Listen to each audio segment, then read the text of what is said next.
Hello students, this is Tushar Patel, your physics expert. Welcome on MBIBE. So here we are with class 9 lecture number 12. Amazing session. आज मज़ा आने वाला है आप लोगों को. ऑलरेडी हम इस पूरे के पूरे चैप्टर को कंप्लीट करने के वर्ज पे आज, है ना.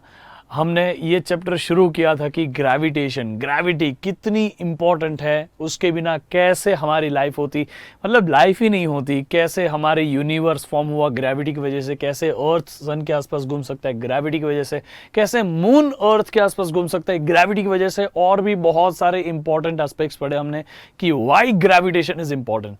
Then we studied about the, हमने केपलर के बारे में जाना, हमने न्यूटन्स लॉ ऑफ ग्रेविटेशन जाना, न्यूटन्स लॉ ऑफ ग्रेविटेशन के फॉर्मूले को देखा, उसमें बहुत सारे चीज़ हमने देखे. फिर हमने कैपिटल जी, स्मॉल जी, इन सब के बारे में जाना. फ्री फॉल क्या होता है, हम ऑब्जेक्ट को ड्रॉप करते तो उसकी स्पीड कैसे इंक्रीज होती है, हम हल्के ऑब्जेक्ट और भारी ऑब्जेक्ट को अगर ड्रॉप करें दोनों साथ में गिरेंगे, कौन पहले गिरेगा कौन बाद में गिरेगा, इन सब के बारे में हमने जान लिया है. तो आज के इस क्लास में हम प्रेशर वाले हिस्से में, थ्रस्ट और प्रेशर वाले हिस्से में आखिरी पार्ट पढ़ रहे हैं, विच इज आर्किमिडीज प्रिंसिपल. हमने ये थ्रस्ट के बारे में जाना था कि थ्रस्ट क्या होता है. It is a force which acts perpendicular to the surface. Pressure क्या होता है, pressure is thrust upon area. ये सब हमने ऑलरेडी बात कर चुके हैं. उसके बाद हमने ये जाना था कि डेंसिटी क्या होता है. Density is mass upon volume. फिर हमने ये देखा रिलेटिव डेंसिटी क्या है. Relative density is the ratio of two densities, है ना. लास्ट क्लास में हमने देखा था कि relative density is the ratio of two densities. Usually हम वाटर के हिसाब से बाकी सबके डेंसिटी को मेजर करते हैं, but it is not compulsion. हम कोई भी दो सब्सटेंस की डेंसिटी को आपस में कंपेयर करते हैं, उसी को हम बोलते हैं relative density. Relative density has no units. और अभी हम आगे बढ़े ताकि हम समझ पाए आर्किमिडीज प्रिंसिपल क्या है. चलिए let's begin with my introduction. मैं हूं Tushar Patel. I am your physics expert. It's been more than 7 years I am teaching physics and now my job is to make physics easier for you. आपको कभी भी कोई भी टॉपिक सीखना हो, कोई भी सब्जेक्ट की बात हो, सीधा का सीधा Google play store, Apple app store पे जाइए, MBIBE ऐप डाउनलोड करिए. यहाँ पे जाके आप जो चाहे वो बुक में देख सकते हो. ये ऐप के अंदर देखो कितनी सारी की सारी बुक्स है, हर सब्जेक्ट की बुक्स है. यू हैव बिग बुक के अंदर आप मार्केट में जितनी 50-100 बुक खरीदते हो ना, इन सब का एक कॉम्प्रोमाइज, एक कॉम्प्रिहेंसिव तरीका है जिसमें हमें बिग बुक बनाई है. ये बिग बुक के अंदर आपको हर एक चीज मिल जाएगी. आपको डिजिटल फॉर्म में मिलेगा सब कुछ. आपकी वो 50 बुक आपके जेब में रहेगी बिग बुक के फॉर्म में, है ना. तो अभी डाउनलोड कर लीजिए. ये हमारा MBIBE app, it's a beautiful app. Everything is free as of now. आप लोगों को इस चीज़ का फ़ायदा उठाना चाहिए. कभी भी आपको कोई भी प्रॉब्लम आएगी, this app will be there for you. आपको प्रैक्टिस करनी हो, टेस्ट करनी हो, आपको कुछ गोल सेट करना हो और उसका गाइडेंस चाहिए कि हम उस गोल को कैसे अचीव करें, तो हमारा अचीव का फीचर आपको बहुत हेल्प करेगा. एनी विच वेज, चलिए शुरू करते हैं. हम शुरू करें उसके पहले बेटा, आप लोगों को हमारे सारे के सारे लेक्चर अटेंड करने हैं, सारे इंफॉर्मेटिव सेशंस अटेंड करने हैं, तो हमारे टेलीग्राम चैनल को ज्वाइन कर लीजिए. Be the part of our Telegram channel t.me/mbibecbsek10. ये है लिंक, और आप ये QR कोड स्कैन कर सकते हैं. अदरवाइज आप सीधा इस वीडियो के डिस्क्रिप्शन बॉक्स में जाइए, यहाँ कमेंट बॉक्स में जाइए, you will get the link. Click करिए उस पर, B the part of this channel. इस चैनल पे आइए, क्विज़ेस अटेम्प्ट करिए, रोज रोज थोड़ा थोड़ा नॉलेज बढ़ाइए और आपका काम आसान हो जाएगा. आपको कोई बीट नहीं कर पाएगा पढ़ाई में, है ना. चलिए, तो आज का हमारा क्लास होने वाला है ग्रेविटेशन चैप्टर के अंदर. प्रेशर वाले हिस्से के बाद हम आर्किमिडीज प्रिंसिपल को पढ़ने वाले हैं. बहुत ही अमेजिंग सी बात है. चलिए हम देखते हैं कि ये आर्किमिडीज प्रिंसिपल पढ़े उसके पहले कि हम इस पर्टिकुलर चैप्टर में, ग्रेविटेशन चैप्टर में, हम ये सब कर चुके हैं. Introduction to gravitation, why gravity is important. फिर हमने देखा universal law of gravitation, Newton ने क्या लॉ दिया था यूनिवर्सल लॉ ऑफ ग्रेविटेशन में. फिर हमने देखा फ्री फॉल क्या होता है, एक्सेलरेशन ड्यू टू ग्रेविटी क्या है, यानी कि स्मॉल g क्या है. फिर हमने देखा कि मास और वेट क्या है, दोनों में फर्क क्या है, दोनों हर जगह सेम रहता है, दोनों हर जगह अलग होता है, कौन बदलता है दूसरे प्लैनेट पे जाने पे, कौन नहीं बदलता है, दोनों का यूनिट क्या है, हम वेट को केजी में क्यों मेजर करते हैं जब हमें पता है कि वेट इज अ फोर्स. इन सब का डिस्कशन हमने किया हुआ है उस पर्टिकुलर क्लास में. Then we studied about thrust and pressure. Thrust क्या होता है, प्रेशर क्या होता है. ये जो हम फोर्स लगाते हैं परपेंडिकुलर सरफेस, वो थ्रस्ट होता है, और वही थ्रस्ट अपॉन एरिया कर दे हम तो प्रेशर मिल जाता है. ये प्रेशर कितना इंपॉर्टेंट है उसके बारे में भी हमने जाना था. उसके बाद हमने लास्ट टू लास्ट सेशन में डेंसिटी के बारे में पढ़ा, और लास्ट सेशन में हमने रिलेटिव डेंसिटी के बारे में पढ़ा. ये डेंसिटी और रिलेटिव डेंसिटी ही एक ऐसा कंसेप्ट था जिससे हम जज कर पाते कि कोई भी चीज डूबेगी या तैरेगी। तैरेगी तो कितना तैरेगी, समझ में आ गया। तो इस चीज के बारे में हमने टोटल आइडिया लिया था डेंसिटी और रिलेटिव डेंसिटी के कंसेप्ट में।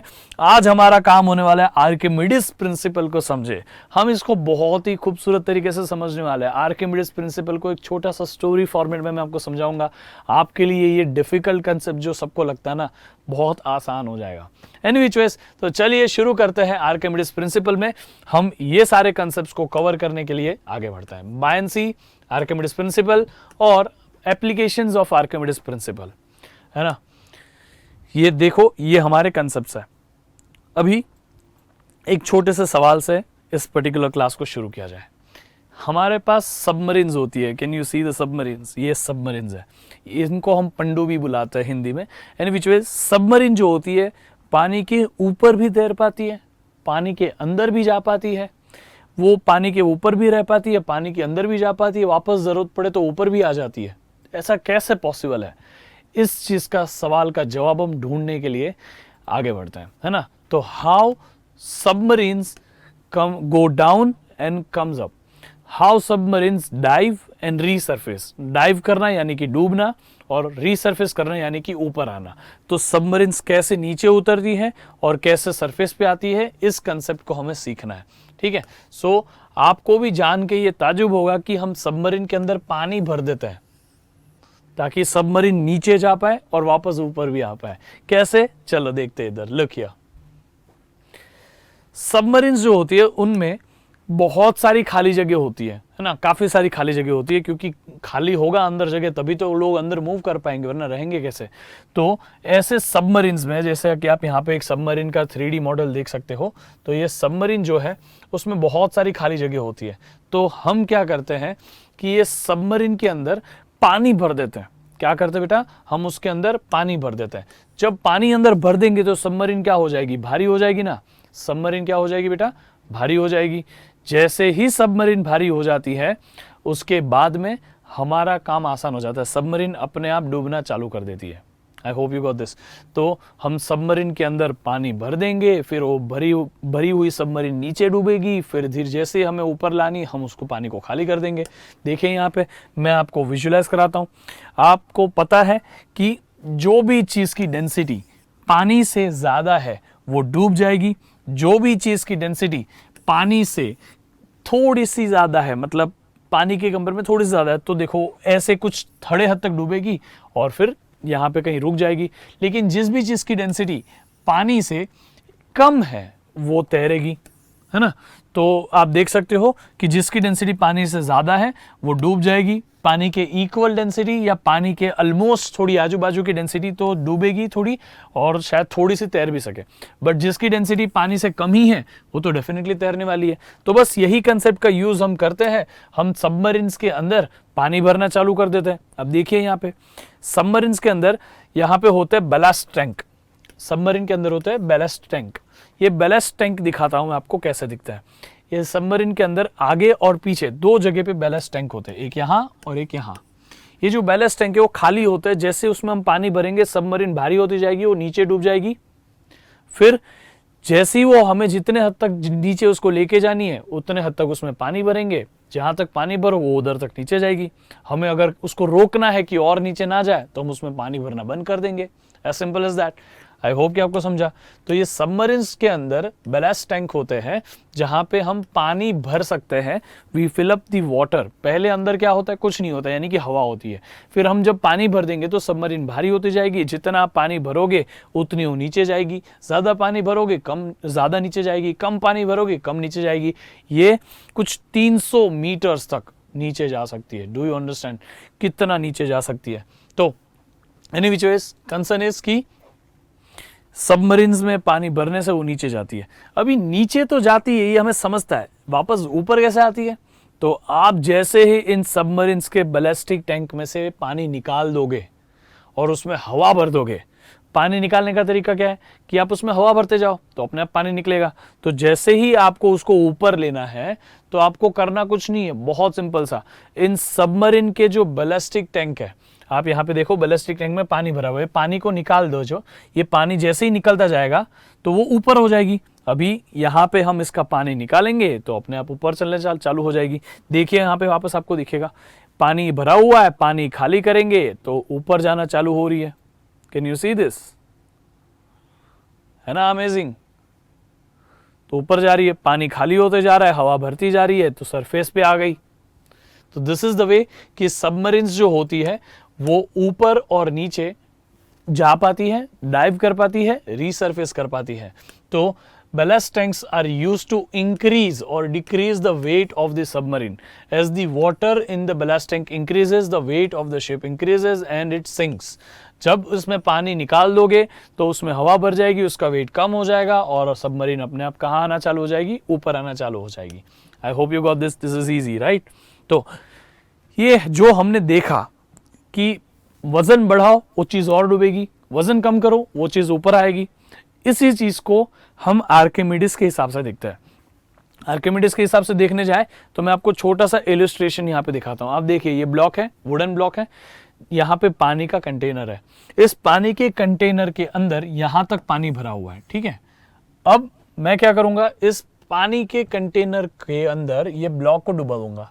जैसे ही मैं ब्लॉक को डुबाऊंगा, प्लीज ऑब्जर्व कि क्या ये पानी का लेवल ऊपर आता है कि नीचे आता है। कम ऑन, आप मुझे बताओ ना, ऊपर आएगा कि नीचे जाएगा? हाँ वेरी नाइस, ऊपर आएगा ना। चलो देखते हैं। हमने ब्लॉक को डुबा, पानी ऊपर आ गया, तो ब्लॉक अंदर गया तो जो जगह पहले पानी ने रोकी हुई थी अभी वो ब्लॉक रोक रहा है, तो पानी को ऊपर आना पड़ेगा, यानी कि अभी पानी ऊपर आ जाता है। समझ में आ गया? तो यही एक बेसिक सा फंडामेंटल कंसेप्ट है जो हमें आर्किमिडीज बताता है कि जब भी फोर्स होती है, मतलब ये ब्लॉक नीचे क्यों गिरा, क्योंकि ये ब्लॉक को ग्रेविटी नीचे खींच रही है, तो ग्रेविटी जो है वो उसको नीचे खींचती है ना। और जब वो पानी में जाएगा, जब भी ये हमारा ब्लॉक पानी के अंदर जाएगा तो पानी के अंदर एक उसके ऊपर के डायरेक्शन में फोर्स लगेगी। उसी फोर्स को ये देखिए, ये ब्लॉक जो है वो पानी के अंदर डूबा। पहले यहां पे कौन था? पानी ही था ना। अभी जब ये ब्लॉक पानी के अंदर गया तो जहां पानी था अभी वहां ये ब्लॉक आ गया, है कि नहीं? तो ये ब्लॉक जब पानी के अंदर डूबेगा तो क्यों डूबेगा? क्योंकि उसका वेट उसको नीचे खींच रहा है। वेट कौन है? ग्रेविटेशनल फोर्स है, यानी कि ग्रेविटेशनल पुल है।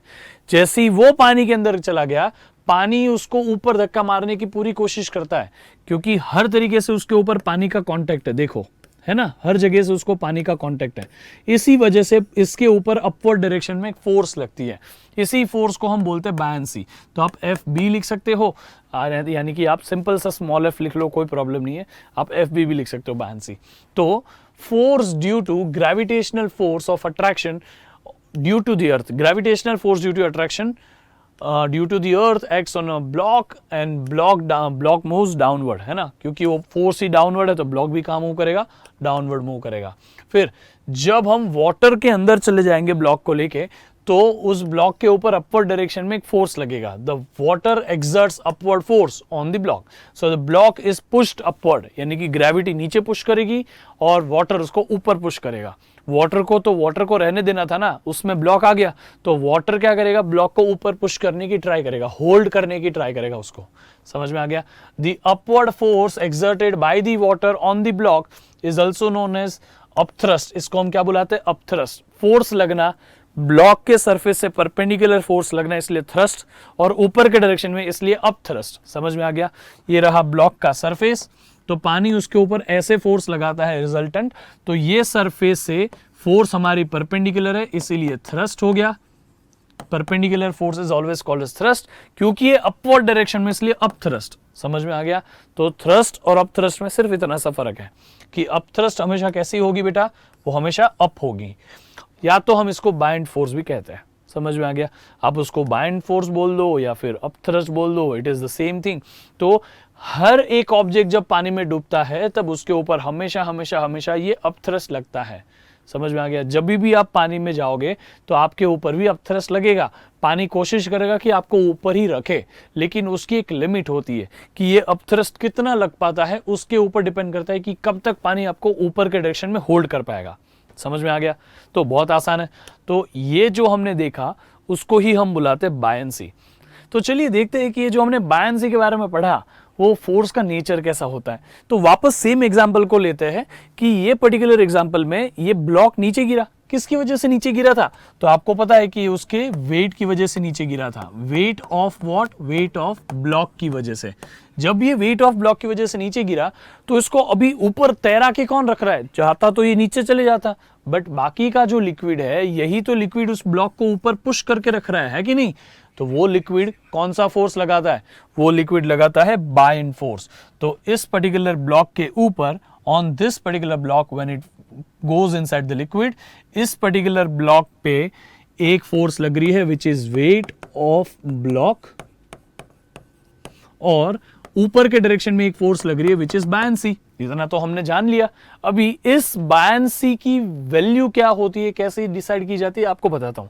मुझे पहले ये बताइए कि ये ब्लॉक जब अंदर गिरा तो कितना पानी गया? जितना ये ब्लॉक का वजन होगा, यानी कि ये ब्लॉक जब अंदर जाता है तो ब्लॉक का जितना वेट होता है, वेट ऑफ ब्लॉक, उतना जितना पानी यहां से निकल गया उसका भी उतना ही वेट होता है। तो wait of the block will always be equal to weight of liquid which is displaced। समझ में आ गया? जो लिक्विड डिस्प्लेस हो गया ना, उसी लिक्विड का वेट और ये ब्लॉक का वेट दोनों के दोनों सेम होते हैं। तो वो लिक्विड जितना हट गया उतना हटाने के लिए वेट ऑफ द ब्लॉक ने ही तो काम किया। तो that's why weight of the block will always be equal to weight of the liquid displaced. याद रहेगा, ये पहली चीज। दूसरी चीज कि ये बाकी का जो रिमेनिंग लिक्विड है, वही तो लिक्विड कब से कोशिश कर रहा है कि ये ब्लॉक वहीं कहीं वहीं रहे, है ना? अगर इसको और अच्छे से समझना है तो यहां देखिए, पहले यहां पे ब्लॉक जब हमने अंदर नहीं गिराया तो क्या यहां पे इतने पोर्शन में अभी भी कुछ लिक्विड है कि नहीं है? है। क्या ये लिक्विड स्टेबल है कि मूविंग है? स्टेबल है।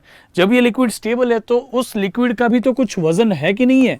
या इस लिक्विड का वेट है, weight of liquid exist, right? इतने लिक्विड का हमने इमेजिनरी इतना सा लिक्विड कंसीडर कर लिया। अभी इतने लिक्विड का भी वेट है, अभी ये वेट तो डाउनवर्ड है, तो ये लिक्विड कंटिन्यूसली नीचे क्यों नहीं जा रहा? क्यों? क्योंकि बाकी का जो भी पूरा लिक्विड है वो उसको ऊपर के डायरेक्शन में बैलेंस करके रख रहा है ना? तो बाकी का लिक्विड अगर इतने लिक्विड को बैलेंस करके रख रहा है, रिमेनिंग लिक्विड अगर इतने लिक्विड को बैलेंस करके रख रहा है, तो उसको बाकी के रिमेनिंग लिक्विड को कितना फोर्स लगाना पड़ेगा तब वो बैलेंस होगा? ऑब्वियसली जितना ये लिक्विड वेट नीचे एक्सर्ट कर रहा है, उतना ही बाकी का पूरा लिक्विड मिलके अगर ऊपर के डायरेक्शन में वेट लगा दे, यानी कि फोर्स लगा दे जो इक्वल हो वेट ऑफ दैट लिक्विड से, अगर वो फोर्स इक्वल हो वेट ऑफ दैट लिक्विड से, तो ऊपर जो फोर्स लगी वो इक्वल है इस वेट ऑफ द लिक्विड से। यानी कि जितना वो लिक्विड का वजन है उतना ही नीचे से बाकी का सारा लिक्विड ऊपर फोर्स लगा रहा है उसके ऊपर, तो दोनों की दोनों फोर्सेस क्या हो गई? कैंसिल हो गई, और ये लिक्विड स्टेबल हो गया। हाँ कि ना? तो ये लिक्विड स्टेबल तब हुआ जब उसके ऊपर एक फोर्स लगी जो इक्वल है वेट ऑफ द लिक्विड से जो इतने रीजन में था, है कि नहीं? तो ये फोर्स को ही हम क्या बुलाते हैं? बायंड फोर्स, यानी कि फोर्स ऑफ बायंसी बोलो, बायंड फोर्स बोलो, एफ बी बोल दो, एक ही बात है। I hope you got this. अभी इतने लिक्विड में अगर ये ब्लॉक आ जाए तो ब्लॉक का वजन भी उतना ही है ना जितना यहां लिक्विड पहले था, क्योंकि ब्लॉक कितने लिक्विड को हटाएगा? जितना ब्लॉक का वजन है उतना ही तो उस वजन के सामने वजन कैंसिल होगा ना। तो इसीलिए जब हमारा ब्लॉक अंदर आता है तो ब्लॉक ने यहां पे इतने लिक्विड को हटा दिया। अब ये लिक्विड जो पहले यहां पे था, it was balanced by some force called as buoyancy, force of buoyancy. अभी ये कितना है? ये इतने लिक्विड का जो वेट है, this is the weight of the liquid displaced, है ना? पहले यहां लिक्विड था ही, अभी वो लिक्विड चला गया है, तो वेट ऑफ लिक्विड डिस्प्लेस्ड। समझ में आ गया? और फॉर्चुनेटली ये इक्वल भी है वेट ऑफ ऑब्जेक्ट से, कंप्लीट ऑब्जेक्ट से। तो हम बेटर वे ये याद रखें कि वेट ऑफ लिक्विड डिस्प्लेस्ड ही होता है फोर्स ऑफ बायंसी, और वेट ऑफ एन ऑब्जेक्ट उतना ही लिक्विड डिस्प्लेस होता है। समझ में आ गया? ये दो चीजें आपको याद रखनी है। इसीलिए यहां पे मैंने मेंशन भी करवाया है कि when a body floats in a liquid, the weight of the liquid displaced by its immersed part is equal to the total weight of the body. Similar way में the magnitude of this buoyant force depends on the density of what? Of fluid. ये जो भी liquid या fluid है उसकी जो density है उस पर depend करेगा, है ना, क्योंकि वहां पहले लिक्विड था, अभी वो लिक्विड हट गया है। दूसरा, it will depend on the volume of the immersed object inside, यानी कि ये पूरे ऑब्जेक्ट के वॉल्यूम पे डिपेंड नहीं करता, ये उतने ही वॉल्यूम पे डिपेंड करता है जितना वॉल्यूम पे पहले लिक्विड बैठा था, और जितना लिक्विड शिफ्ट हुआ उतने ही लिक्विड का वेट हमें लेना है। इसीलिए वो सिर्फ और सिर्फ वॉल्यूम ऑफ इमर्स्ड पार्ट को ही कंसीडर करता है और लिक्विड की डेंसिटी को कंसीडर करता है। So force of buoyancy acts upward, force of buoyancy is directly proportional to liquid का डेंसिटी जिसमें वो ऑब्जेक्ट डूबा है, और force of buoyancy is also directly proportional to the volume of what? Immersed part of this solid ना। मैं उसको ऐसा बोलूं कि इतना पार्ट इमर्स हुआ है तो इतना लिक्विड भी तो डिस्प्लेस हुआ है, तो वेट ऑफ लिक्विड डिस्प्लेस्ड। समझ में आ गया? आप सिंपल टर्म्स में ऐसा भी बोल सकते हो। काफी क्रिटिकल होता है इस चीज को समझना। अगर आपको समझा है कमेंट बॉक्स में कंप्लीटली आप कमेंट बॉक्स में अभी अगर आपको ये चीज समझा है, बहुत अच्छे समझा है, तो जल्दी से कमेंट बॉक्स में थम्स अप करिए। बहुत क्रिटिकल होता है इस चीज को समझना। एनी विच वेज, चलिए, तो आई होप कि आपको समझा बायंसी क्या होता है। व्हाट इज बायंसी बेटा? Buoyancy is the upward force exerted by what? Exerted by liquid or exerted by water when any object is floating in it। तो वो बायंसी है जो उसको ऊपर की तरफ पकड़ के रख रही है। ये बायंसी कब लगती है? जब भी वो कोई ऑब्जेक्ट पानी में डूबने की कोशिश करे या पानी पे तैर रहा हो, ठीक है। ये बायंसी का नेचर होता है, it will be equal to the weight of that liquid which is displaced. कितना लिक्विड वहां पे पहले था जहां पे सॉलिड अभी नया नया आया, और उतने ही लिक्विड जो डिस्प्लेस हो गया वो लिक्विड का कितना वेट है उतना होता है बायंसी। अभी ये बायंसी जो है it is also directly proportional to the density of liquid, it is directly proportional to the volume of immersed part of that solid, or it is proportional to the volume of liquid displaced। समझ में आ गया? याद रखेंगे इस चीज को। तो ये बायंसी के बारे में बहुत इंपॉर्टेंट बात है। ये बायंसी जब समझ जाती है तो हम बहुत सारी चीजें समझ सकते हैं, जैसे कि आर्किमिडीज प्रिंसिपल हम समझ सकते हैं। आर्किमिडीज प्रिंसिपल ऐसे ही अचानक से नहीं आता, there is a story behind it. आप देखिए यहाँ पे मैंने क्राउन रखा है, ये क्राउन असली सोने का है कि नकली सोने का है? आप पता कर सकते हैं कि क्या पता कर सकते हैं? कैसे बताइए? चलो मैं बताता हूं कि हम कैसे पता कर सकते हैं कि ये क्राउन जो है, ज्वेलरीज जो होती है, ये असली सोने से बनाई हुई है या उसमें कुछ मिक्सिंग की गई है। How we can identify that? Let's understand that with Archimedes principle. Archimedes principle बहुत ही एक आसान सी चीज़ है। आर्किमिडीज प्रिंसिपल ने बहुत इंपॉर्टेंट बातें बताई हमें, ठीक है। तो मैं उसके आर्किमिडीज प्रिंसिपल को समझाऊं उसके पहले एक छोटी सी स्टोरी बताता हूं। ये बहुत पुरानी बात है।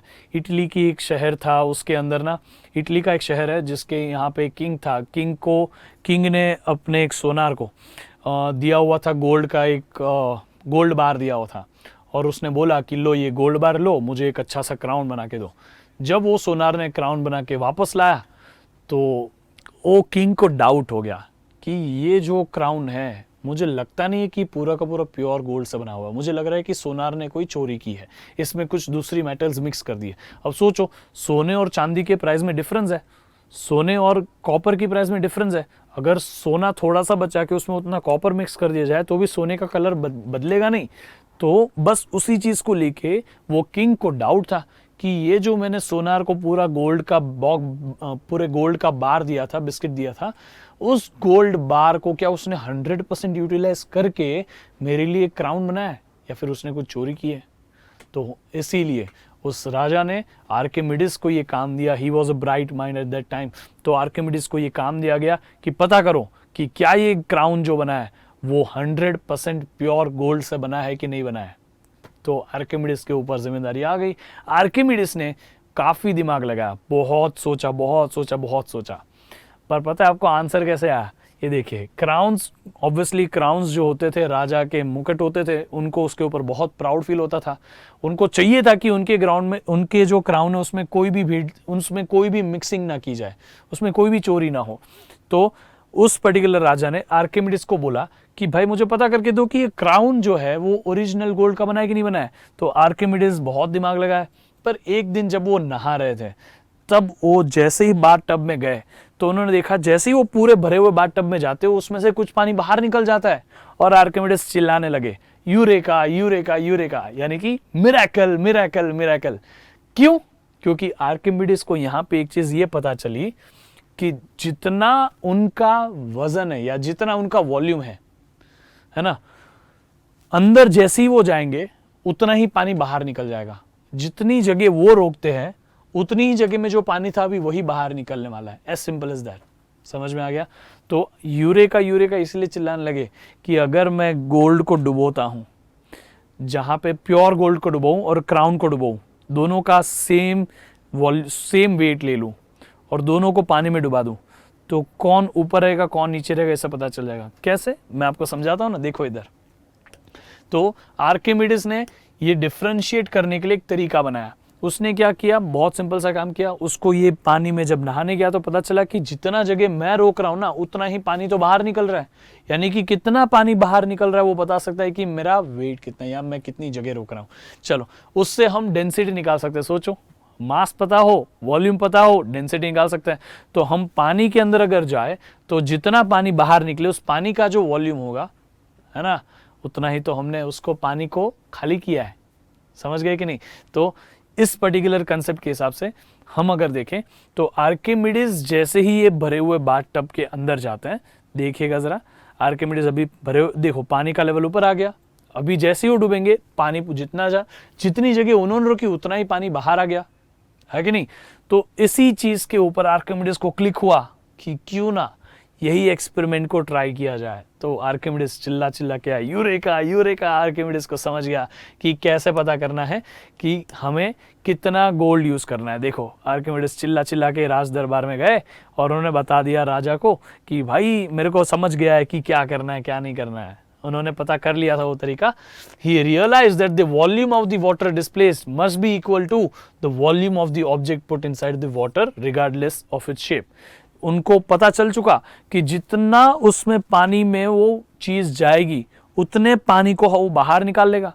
यानी कि जितना जगह वो क्राउन रोकेगा उतना ही पानी बाहर निकलेगा। तो हम बाहर जो निकला है पानी, अगर उसका ही वॉल्यूम मेजर कर ले तो पता चल जाएगा कि नहीं, है कि नहीं? तो इसी प्रिंसिपल के बेस्ड आर्किमिडीज ने काम करना शुरू किया। तो क्या किया उन्होंने? यहाँ पे देखिए, ये पत्थर, जैसे कि मैं आपको अभी एग्जांपल के लिए अगर मैं ये गोल्ड का पत्थर ले लूं या अभी सिंपल टर्म्स में पत्थर ले लूं, तो देखो क्या होता है। जब ये पत्थर अंदर जाता है तो देखो जितना अंदर गया उतने पत्थर की वजह से जो पानी ऊपर चढ़ा वो नीचे उतर गया। तो यहाँ पे अब हम क्या कर सकते बेटा? देखो, पत्थर अंदर गया, पानी का लेवल ऊपर आया, उतने पानी को बाहर निकाला, और हमने यहाँ पे देखा कि ये रीडिंग क्या है। इतना पानी बाहर आना, ये वॉल्यूम पता चल गया। देखो, हमने पानी का वॉल्यूम मेजर कर लिया। तो ये पानी का वॉल्यूम मेजर करने का कितना सही तरीका है, आप देख सकते हो। कैन यू सी, यहां से यहां तक का पानी का वॉल्यूम है। समझ में आ गया? तो हम जो भी चीज को डुबोएंगे वो चीज का जो वॉल्यूम होगा उतना ही वॉल्यूम का पानी भी बाहर आ जाएगा। सिंपल है, आसान है। अभी तक कितना क्लियर है? कूल। चलो, तो इसी के based volume of immersed part of the object which is equal to the volume of displaced water, कितना पानी हट गया is always equal to कि कितना चीज अंदर डूबा। समझ में आ गया? तो वॉल्यूम ऑफ डिस्प्लेस्ड वाटर, कितना पानी डिस्प्लेस हुआ, into density of water into gravity is equal to the weight of that water। अब आप मुझे बताओ ये कैसे weight of the water हुआ? तो what is weight बेटा? weight क्या होता है? mass times gravity। हम mass को क्या लिख सकते हैं? density into volume। क्यों? क्योंकि डेंसिटी क्या होता है? मास अपॉन वॉल्यूम। तो वॉल्यूम को इधर जाने दो तो वॉल्यूम इधर जाएगा, तो डेंसिटी इंटू वॉल्यूम क्या बन जाएगा? मास बन जाएगा। I hope you got this. यही जो मास है उसको यहां रख दोगे तो क्या बन जाएगा बेटा? मास की जगह क्या आएगा? Density into volume.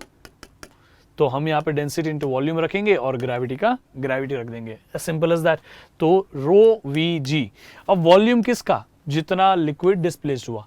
डेंसिटी किसका? जितना जो भी लिक्विड है उसका, यानी कि वाटर है। ग्रेविटी तो सबके लिए सेम है, तो यही हुआ ना वेट ऑफ द वाटर। समझ में आ गया वेट कैसे हमने बनाया? I hope you got this. और याद करिए ना, मैंने आपको थोड़ी देर पहले बताया था बायन्सी कितना होता है, बायन्सी कितना होता है? It is the weight of the liquid displaced. तो क्या ये डिस्प्लेस्ड वाटर का ही तो वेट है? तो इतना ही बायन्सी भी होता है। यानी कि जब ये पत्थर अंदर डूबा है तो पानी उसके ऊपर जितनी फोर्स लगा रहा है अपवर्ड डायरेक्शन में, ताकि ये पत्थर ऊपर रहे, डूबे ना एकदम, तो वो पानी जो फोर्स लगा रहा है जिसको हम बायन्सी बोलते हैं, वो बायन्सी एक्चुअली इतनी होती है। ये बायन्सी का फॉर्मूला बन गया। समझ में आ गया? तो this is the formula of buoyancy which can be represented as FB, which is weight of the liquid, or which is volume of the displaced water into density of the water into gravity. Simple ना? ठीक है, very nice. Based on this, हमें यहाँ पे देखो कि ये ball जितना अंदर डूबा है, यहाँ पे देखिए ये इतना बॉल अंदर डूबा है, इतने बॉल जितना बॉल अंदर डूबा है उतने में जो लिक्विड था उस लिक्विड का wait will be equal to this buoyant force FB. समझ में आ गया?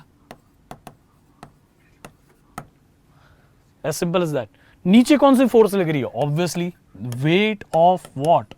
Weight of this ball. Complete ball का जो weight है वो नीचे लग रहा है, लेकिन ऊपर कौन सी फोर्स लग रही है? इतने लिक्विड का जो वेट है वो है ऊपर लग रही है। समझ में आ गया कि नहीं? तो अगर बॉल का वेट 50 जैसे बॉल जो है वो वेट लगा रहा है, बॉल जो है वो वेट लगा रहा है फॉर एग्जांपल 50 न्यूटन का, लेकिन इतना ही लिक्विड का जो वेट लग रहा है वही 50 न्यूटन है, तो 50 न्यूटन को बैलेंस करने के लिए जितना लिक्विड को हटाना था उतना हटा दिया, तो उतना ही पार्ट सिर्फ डूबेगा। समझ में आ गया? अगर ये बॉल लगाता 60 न्यूटन तो थोड़ा और बॉल को अंदर जाने मिलता, क्योंकि और ज्यादा लिक्विड को हटाना पड़ता, ताकि उतने ज्यादा लिक्विड का जो वेट है वो इक्वल टू हो पाए और यहाँ पे 60 न्यूटन हो पाए। तो जितना हैवी बॉल होगा उतना ही लिक्विड को ज्यादा हटना पड़ेगा, तो उतना ही उसके ऊपर बायन्सी लगेगा। समझ में आ गया? तो बायन्सी इस हिसाब से काम करता है। तो बायन्ड फोर्स के बारे में जो मैंने बताया वो याद रखिए कि टोटल वाटर के ऊपर अगर आपको कोई भी फोर्स चाहिए तो कुछ नहीं मिलेगा, सिर्फ वाटर के लिए कुछ नहीं। जब हम देखेंगे कि उसके अंदर हमने डाल दिया कुछ ऑब्जेक्ट को, तो उसके ऊपर जो बायन्सी लगेगी that will be the weight of the liquid displaced. समझ में आ गया? कौन सा वेट ऑफ द लिक्विड? कौन सा लिक्विड है? यहाँ पे वाटर है, तो वाटर कितना डिस्प्लेस होगा उसका weight, total weight of the water नहीं। समझ में आ गया? तो आर्किमिडीज प्रिंसिपल ने यही बताया कि अपवर्ड फोर्स या तो upward buoyant force that is exerted on a body immersed in a fluid, कि किसी भी बॉडी को जब फ्लूइड के अंदर डालोगे तो उसके ऊपर अपवर्ड डायरेक्शन में जो फोर्स लगेगी, जिसको हम बायन्ड फोर्स बोलते हैं, वो इक्वल होती है कि कितना लिक्विड डिस्प्लेस हुआ है, कितना फ्लूइड डिस्प्लेस हुआ है। समझ में आ गया? ज्यादा फ्लूइड डिस्प्लेस होगा ज्यादा बायन्सी लगेगी, कम फ्लूइड डिस्प्लेस होगा कम बायन्सी लगेगी। याद रखेंगे, ये आर्किमिडीज का प्रिंसिपल है, और इसी को यूज करके आर्किमिडीज ने वो गोल्ड को पता किया कि वो क्राउन जो है वो प्योर गोल्ड का बनाया कि नहीं बनाया। बताता हूं कैसे। यहां पे देखिए, तो हमारे पास में ये एक एक्सपेरिमेंट है जो सिमिलर टू आर्किमिडीज है। आर्किमिडीज ने एक्चुअली में जो एक्सपेरिमेंट किया था उसने ऐसा किया था कि एक तराजू लिया, एक तराजू में दोनों साइड जितना वेट का क्राउन है उतना ही वेट का गोल्ड बार ले लिया। समझ में आ गया? दोनों का वेट इक्वल है। तराजू में आप मुझे बताइए, क्या दोनों का वेट अगर इक्वल है तो तराजू में दोनों एक ही जगह पे दिखेंगे? ठीक है, फिर उन दोनों को तराजू के साथ में पानी में डाला। जैसे ही तराजू पकड़ के उस दोनों ऑब्जेक्ट को पानी में डुबोया, अभी देखा गया कि वो जो गोल्ड का पत्थर था ना वो नीचे हो गया और वो जो क्राउन है वो ऊपर रहा। क्यों ऐसा हुआ? क्योंकि ये जो क्राउन है उसमें कुछ मिक्सिंग की गई है, वो प्योर गोल्ड नहीं। अगर ये भी प्योर गोल्ड होता और यहाँ पे जो गोल्ड का बार है वो भी प्योर गोल्ड है, तो दोनों का वेट तो हमने इक्वल लिया है कि नहीं? तो दोनों इक्वल स्पेस भी तो रोकने चाहिए कि नहीं रोकने चाहिए? तो हमने ये ऑब्जर्व किया कि वो जो गोल्ड का पत्थर था ना वो कम जगह रोकता था। यानी कि वो कम लिक्विड को ऊपर लेता था और जो क्राउन है वो ज़्यादा लिक्विड को ऊपर लेता था, क्योंकि गोल्ड के कंपेयर में कॉपर की, सिल्वर की डेंसिटी कम होती है। तो डेंसिटी जब कम होती है तो ज़्यादा वॉल्यूम ऑक्यूपाई किया जाता है उसी सब्सटेंस के द्वारा। तो जिस क्राउन में कुछ मिक्सिंग की गई हो वो 100% प्योर गोल्ड के कंपेयर में सेम वेट का होने के बावजूद ज्यादा जगह रोकेगा, ज्यादा जगह रोकेगा, यानी कि उसके अंदर जो जब उसको पानी में डालोगे तो ज्यादा पानी ऊपर आएगा। समझ में आएगा? ये एक तरीका हो गया कि उसमें ज्यादा पानी ऊपर आएगा, इसमें कम पानी ऊपर आएगा। दूसरा तरीका यह है कि जो जहां पे बायंसी किस में ज्यादा लगेगी, बायंसी ऑब्वियसली ज्यादा लगेगी जहां पे हमने मिक्सिंग की हुई है। तो क्योंकि वहां पे ज्यादा वॉल्यूम ऑफ लिक्विड शिफ्ट हुआ है ना, तो ज्यादा वॉल्यूम ऑफ लिक्विड शिफ्ट होगा तो उसके ऊपर ज्यादा बायंसी लगेगी। कम बायंसी किस पे लगेगी? ये जो हमारे पास गोल्ड का जो बिस्किट है उसके ऊपर कम बायंसी लगेगी, तो गोल्ड बार जो है वो नीचे रहेगा और जो ये तराजू है उसका दूसरा पार्ट जहां पे क्राउन है वो ऊपर रहेगा। इससे हमें पता चल जाता है कि सेम वेट वाले दोनों के दोनों गोल्ड, यानी कि एक क्राउन और एक बिस्किट, ये दोनों में से ये गोल्ड बार जो है वो नीचे जाता है और ये क्राउन जो है वो ऊपर जाता है, यानी कि कुछ तो लोचा किया है। समझ में आ गया? और दूसरा एक और तरीका है, ये दोनों हमारे पास क्राउन है, पता नहीं कौन सा ओरिजिनल है कौन सा डुप्लीकेट है, यानी कि किसमें मिक्सिंग की गई किसमें नहीं की गई है। एक और सिंपल तरीका यहां पे हमने बताया कि दोनों को गिरा दो, दोनों को सेम टाइम पे गिराओ। जैसे ही दोनों को सेम टाइम पे गिराओगे, सिर्फ इतना ऑब्जर्व करिए कि कौन पहले गिरेगा। कौन पहले गिरेगा आप मुझे बताओ? जिसकी डेंसिटी ज्यादा होगी। किसकी डेंसिटी ज्यादा है? गोल्ड की डेंसिटी ऑब्वियसली सिल्वर और उनके कंपेयर में ज्यादा है। सिल्वर, कॉपर, इन सब के कंपेयर में गोल्ड की डेंसिटी ज्यादा है। तो गोल्ड जो है, अगर ये दोनों के दोनों क्राउन सेम दिख रहे, डिट्टो सेम दिख रहे हैं, कोई एक प्योर गोल्ड का है और कोई एक जो है वो मिक्सिंग वाला है, तो प्योर गोल्ड वाला जो क्राउन होगा उसमें डेंसिटी ज्यादा होगी और मिक्सिंग वाले की डेंसिटी कम होगी। तो जिसमें डेंसिटी ज्यादा है वो उसका मतलब कि उसका मास भी तो ज्यादा हो गया, वो जल्दी नीचे डूबेगा। समझ में आ गया? उसमें वेट ज्यादा लगेगा, वो जल्दी नीचे डूबेगा।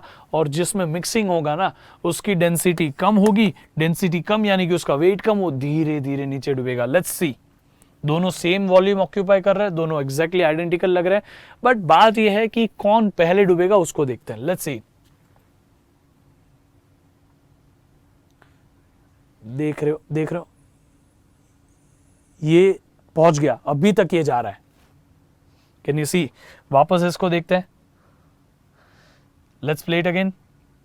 दोनों को नीचे गिराया हमने, ये देखिए, ये देखिए, देखिए देखिए देखिए, ये टच हो गया, ये अभी तक उतर रहा है, यानी कि ये पहले नीचे गिरा, ये पहले नीचे गिरा। इससे हमें ये पता चलता है कि वो चीज ज्यादा डेंस है। समझ में आ गया? तो याद रखेंगे कि आर्किमिडीज प्रिंसिपल के हिसाब से दोनों जो क्राउन है वो एग्जैक्टली आइडेंटिकल दिख रहे थे, but one is made up of pure gold and another one is made up mix with the silver. दूसरे को सिल्वर के साथ मिक्सिंग की गई थी। The crown which is made up of gold is obviously ज्यादा डेंस होगा, ज्यादा डेंसिटी वाला होगा, क्योंकि गोल्ड ज्यादा डेंसर है और सिल्वर जो है थोड़ा सा कम डेंसर है। तो जो कम डेंसिटी वाला सब्सटेंस आपने मिक्स कर दिया, उसकी वजह से टोटल डेंसिटी क्राउन की क्या हो गई? कम हो गई। और हमने ये देखा कि density of silver is less than that of gold, इसीलिए पहले कौन डूबा? जिसकी डेंसिटी ज्यादा थी। डेंसिटी किसकी ज्यादा थी? प्योर गोल्ड की। तो प्योर गोल्ड की डेंसिटी ज्यादा थी, वो जल्दी नीचे गिरा, और जिसमें डेंसिटी कम थी, किसमें? मिक्सिंग वाले में डेंसिटी कम थी, तो वो धीरे धीरे नीचे गिरा। समझ में आ गया? तो जल्दी से जल्दी, अगर आपको ये सब क्लियर हो गया ना, please answer this particular question. बताइए, दो क्राउन है, नीचे गिर रहे, लुक हियर, ये पहुंच गया, ये तो अभी तक रास्ते में है, देखो। तो बात यह है कि ये जल्दी नीचे पहुंच रहा है, यानी कि इसकी डेंसिटी ज्यादा है। ये तैरा भी नहीं, शायद चांसेस है कि जो मिक्सिंग वाला ज्यादा हो तो तैर भी जाए आधे रास्ते में। तो यहां पे इसकी डेंसिटी, पहले वाले की density, the density of first one is greater, and that is the reason कि जो हमारे पास पहला वाला ये यहां पे है उसमें गोल्ड यूज किया गया हो। तो let's select this and let's submit it. ओहो, इट इज करेक्ट आंसर।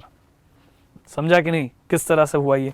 तो इस हिसाब से आर्किमिडीज ने अपने राजा को खुश कर दिया कि उसने पता कर लिया कि कैसे प्योर गोल्ड का जो उसने सामान दिया था उसके कंपेयर में उसको जो मिला सामान वापस मानने की क्राउन जो मिला, वो क्राउन में थोड़ी सी चीटिंग हो गई थी, उसमें कुछ मिक्सिंग की गई थी। किसकी? सिल्वर की। सिल्वर भी शाइनी है ना, और मेजॉरिटी ऑफ अगर गोल्ड होगा तो कलर में भी कुछ डिफरेंस नहीं दिखेगा।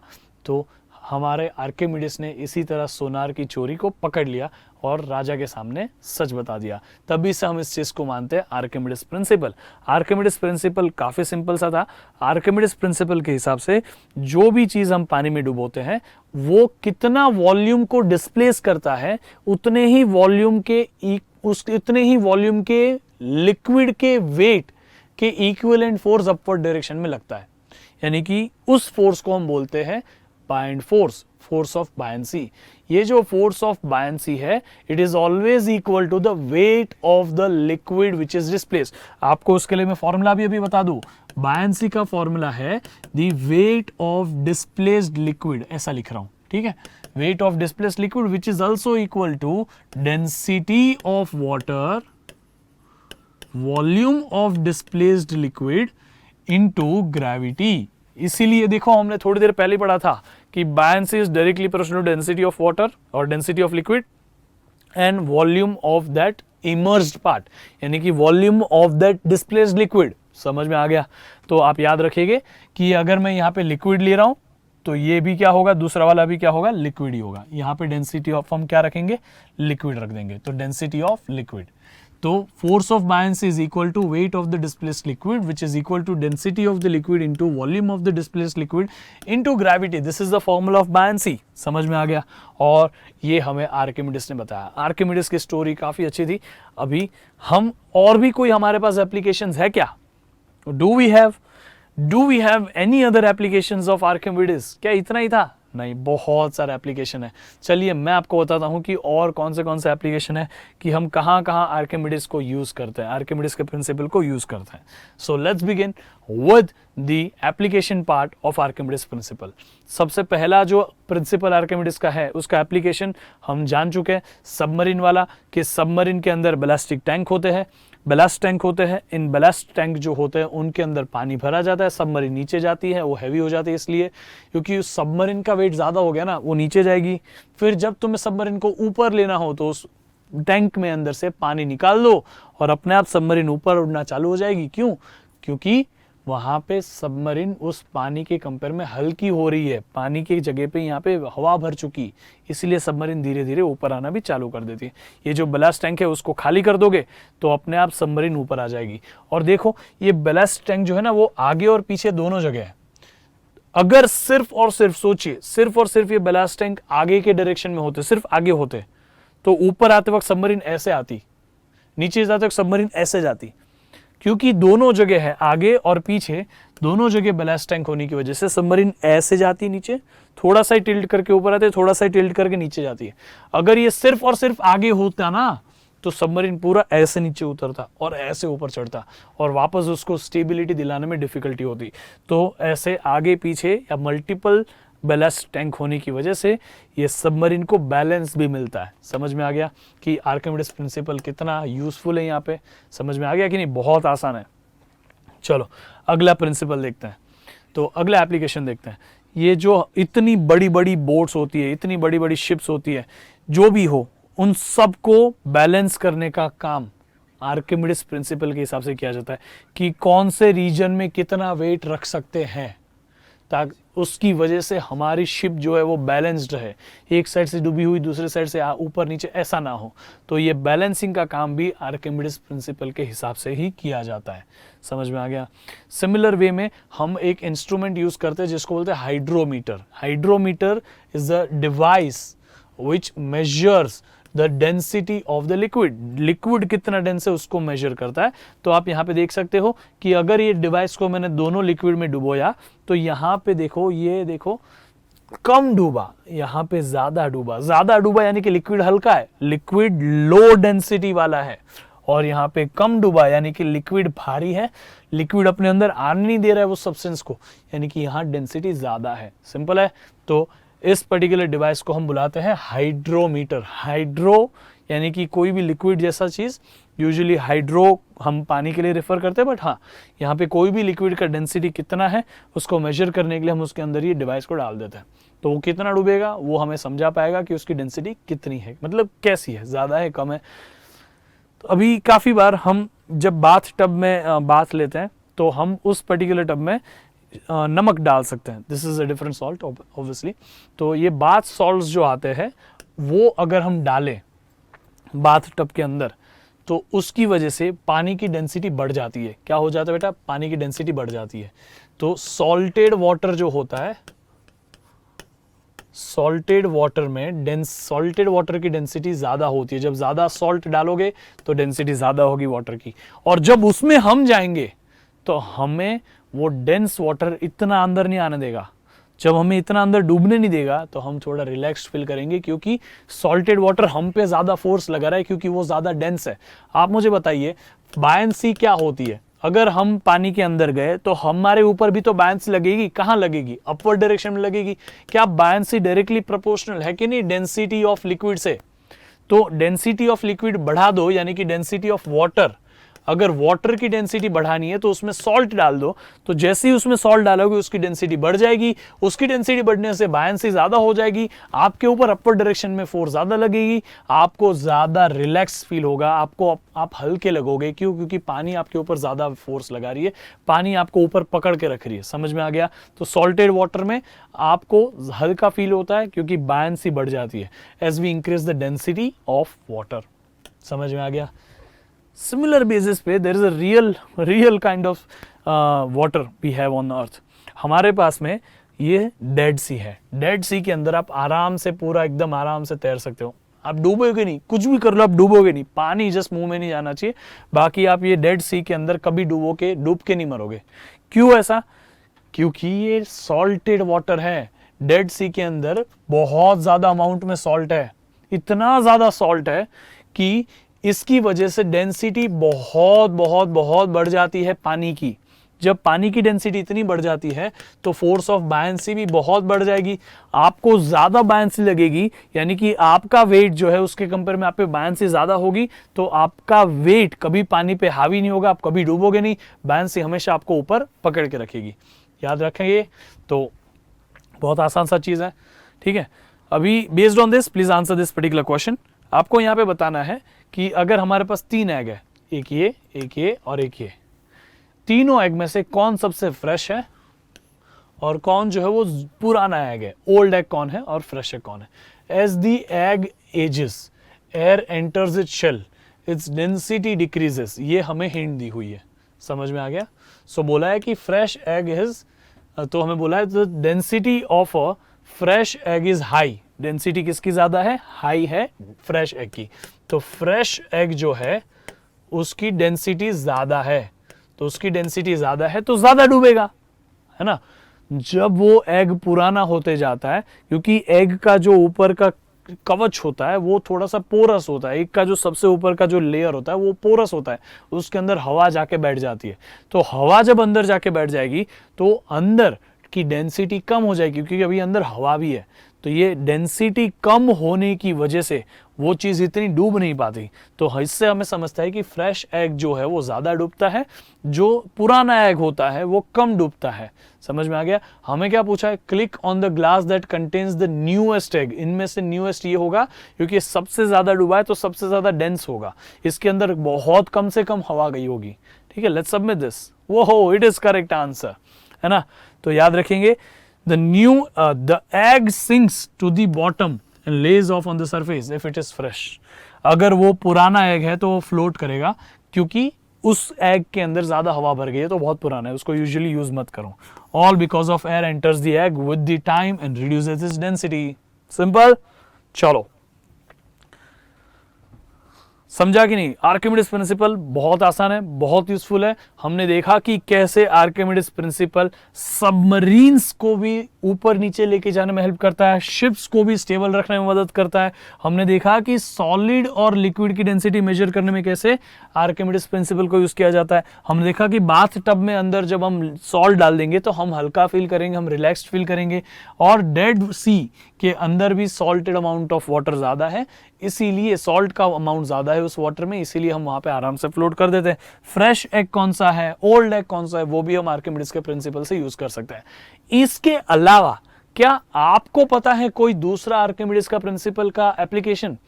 तो आप मुझे अभी के अभी बताइए इस वीडियो के कमेंट बॉक्स में। This is the homework for you. आपको बताना है अदर देन दैट क्या कोई आर्किमिडीज प्रिंसिपल का एप्लीकेशन आपको पता है क्या? पता है तो tell me in the comment box right now. जिनके आंसर सही होंगे उनको मैं हार्ट दिलाऊंगा कमेंट में। और एनी विच वेज, तो आपको कोई भी टॉपिक को सीखना हो, Embibe app is always there for you.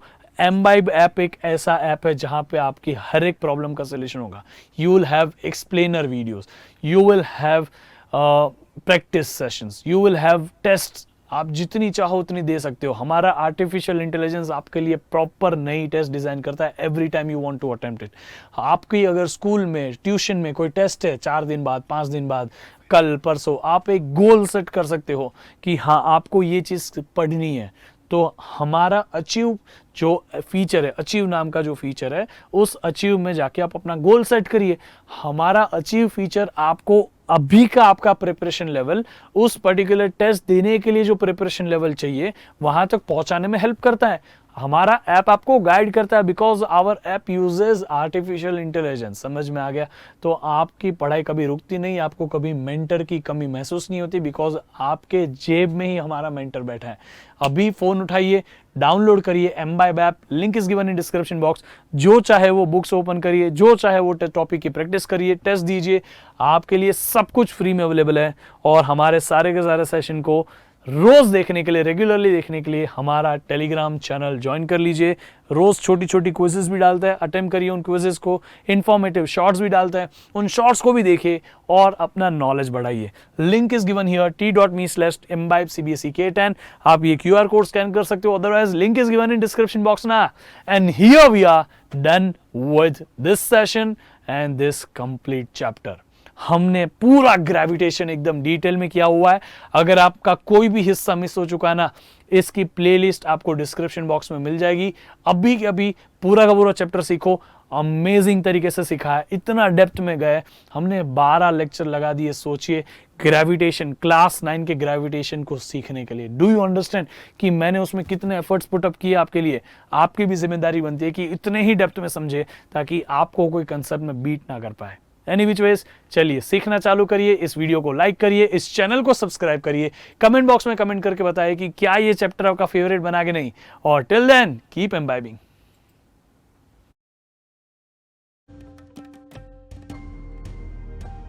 Keep imbibing. We believe in you.